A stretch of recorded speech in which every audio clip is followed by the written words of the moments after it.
Hello, kids. Hi, everyone. Today, we are reading something from Bloomberg News, and this is about Donald Trump's trade war with China. It's probably appropriate to read something about the trade war since he's leaving office in a few days, and this is one of his signature policies. Which was to engage in a trade war with China. How did the U.S. fare in this trade war? According to Bloomberg, not very well. This is advanced. This is a professional level reading. This is kind of between advanced and professional.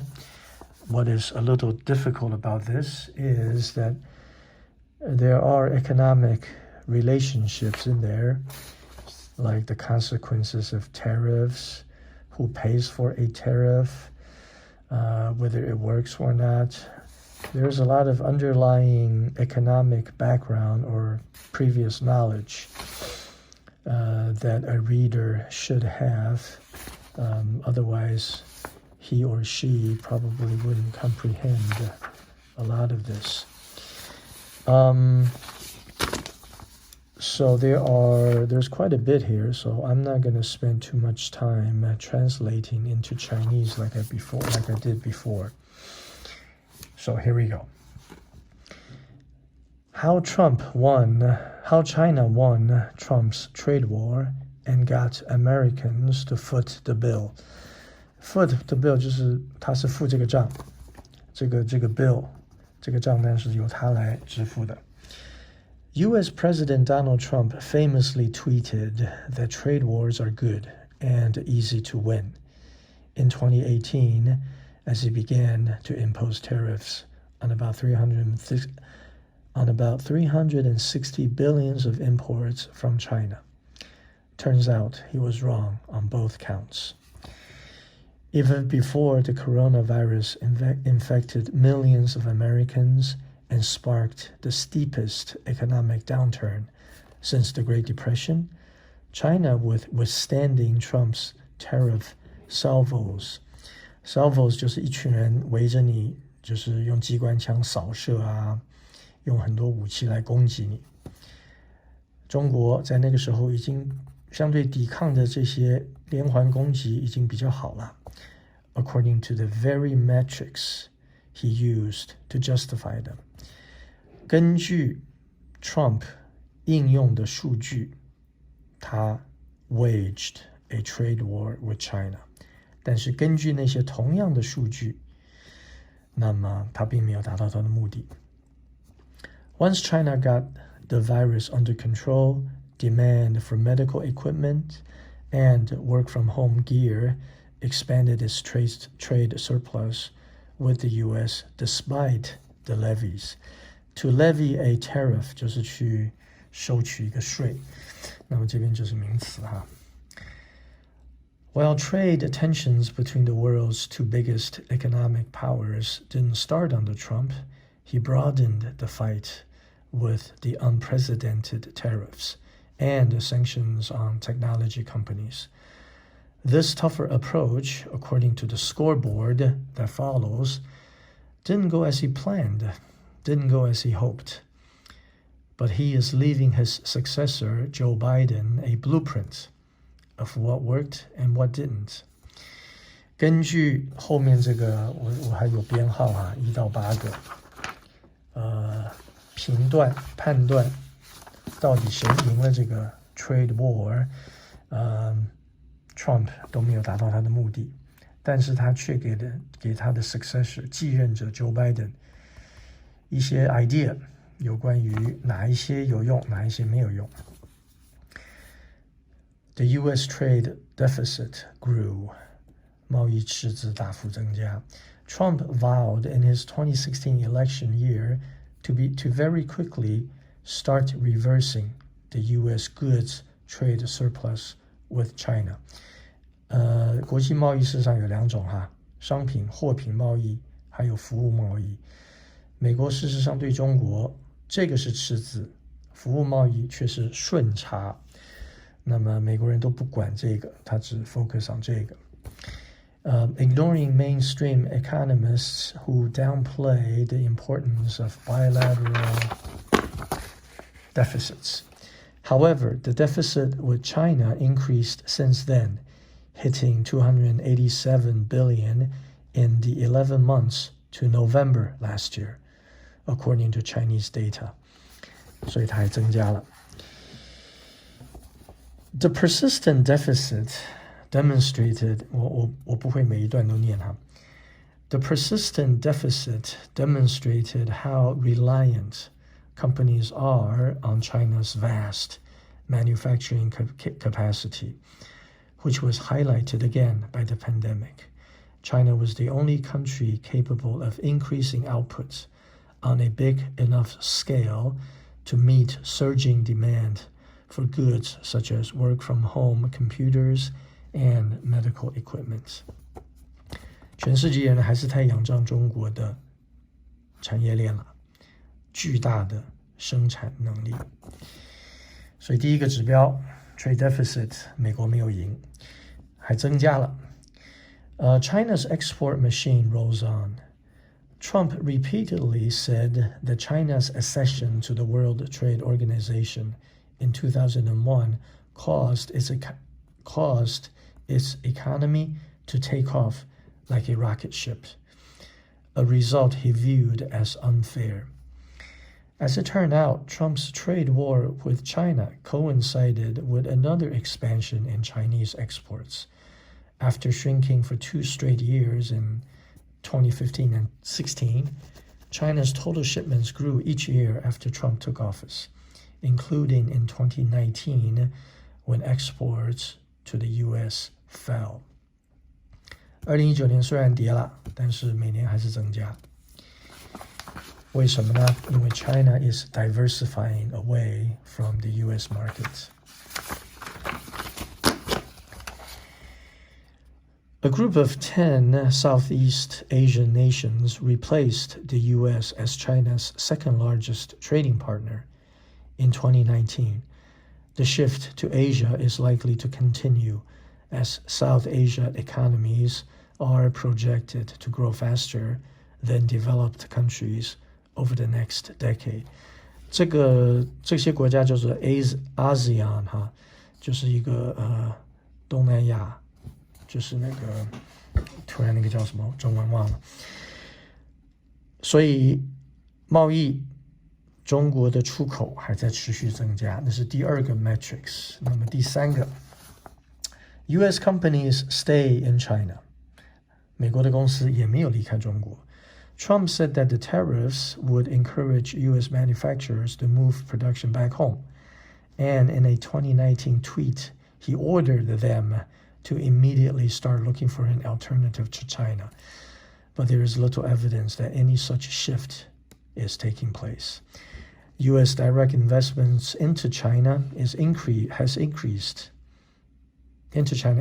slightly from $12.9 billion in 2016 to $13.3 billion in 2019. More than 3/4 of 200+ U.S. manufacturers in and around Shanghai surveyed in September said they didn't intend to move production out of China. U.S. companies regularly cite the rapid growth of China's consumer market, combined with its strong manufacturing capabilities as reasons for expanding there. 本身有巨大的市场，同时它也是生产这些产品商品全世界最厉害的地方，当然不会想要走，所以这个也没有离开。Economic losses on both sides. Trump claimed that tariffs had boosted the U.S. economy, while causing China's economy to have its worst year in over 50 in 2019. However, direct economic impacts were small relative to the size of the two countries' economies, as the value of exports between them are tiny relative to gross domestic product. 两个国家在 GDP 的计算上面都有受伤。China grew at or above 6% in both 2018 and 2019, with tariffs costing it about 0.3% of GDP over those years. By her estimate, by 这个周洋的 estimate, the trade war cost the U.S. 0.08% GDP over the same period. The clearest winner was Vietnam, where the tariffs boosted the GDP by nearly 0.2 percentage points as companies relocated. 我觉得这个好像低估了，越南好像不止受益这么多。好，所以用这个 measure， 两个国家都受伤，中国受伤比较大一点点，但是好像也没有太严重。U.S. consumer foots the bill， 这个就比较清楚了。美国的消费者最终还是付了比较高的代价。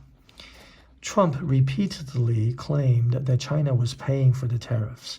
Economists who crunched the numbers were surprised to find that Chinese exporters generally didn't lower prices to keep their goods competitive after the tariffs were imposed. That meant U.S. duties were mostly paid by its own companies and consumers. The tariffs led to an income loss for U.S. consumers of about $16.8 billion annually in 2018, according to the National Bureau of Economic Research paper. Another own goal. Tariffs on imports from China tended to reduce U.S. exports. That was because globalized supply chains mean manufacturing is shared between countries, and the U.S. raised the costs of its own goods by levying duties on imports of Chinese components. 有很多生产的组件都是中国来的，所以如果进入美国，所以它能够生产别的东西的成本增加了，它自己生产的东西的竞争性也就降低了。所以这个没有达到当初的目的。然后 the Rust Belt stayed rusty. Rust Belt 就是美国东北，从纽约那边开始吧，沿着五大湖一直到 Illinois 芝加哥，中间那些 New York 啊 Pennsylvania、Ohio、Indiana， 就是沿着原先的美国的industrial 生产的这个基地。那 Rust Belt 就是70、80年代已经开始退化了，所以是生锈了的这个生产的基地。那么 the Rust Belt stayed rusty. Growth in Trump campaigned hard back in 2016 on pledges to revive the Rust Belts by taking on China and bring the jobs back home. It didn't happen. Growth in U.S. manufacturing jobs flatlined, 像那个平平的走 in 2019, partly due to falling exports. Even regions home to industries such as steel, which received explicit protection from Trump's tariffs, saw declines in employment. 所以连钢铁产业特别受到政府保护的，都看到他们的就业有在下降。That stuff is just naturally going to move offshore. The protection maybe delays it a little bit. There's no evidence that the tariffs benefited workers. 所以从刚刚那个 measure 把工作带回美国的 Rust Belt 也没有发生。China changed at its own pace. 在应用它自己的步调在做改变。The biggest victory claimed by the administration as part of its trade deal were promises from Beijing to enhance intellectual property protection. But that was probably in China's interests anyway. Mark Cohen, an expert on Chinese law at Fordham University in New York, said that while Beijing has made tremendous legislative changes to strengthen IP protection in the past 2 years, its whole motivation to enhance innovation may have been a more important factor than U.S. pressure. The agreement didn't push the structural reforms in China that would make its system more systemically compatible with most of the world, 并没有得到原来的架构根本性的这个改革。Chinese companies paid a record $7.9 billion in intellectual property payments to the U.S. in 2019, up from $6.6 billion in 2016. And its courts imposed some record-breaking fines on IP infringements involving U.S. companies. But that rate of increase was slower than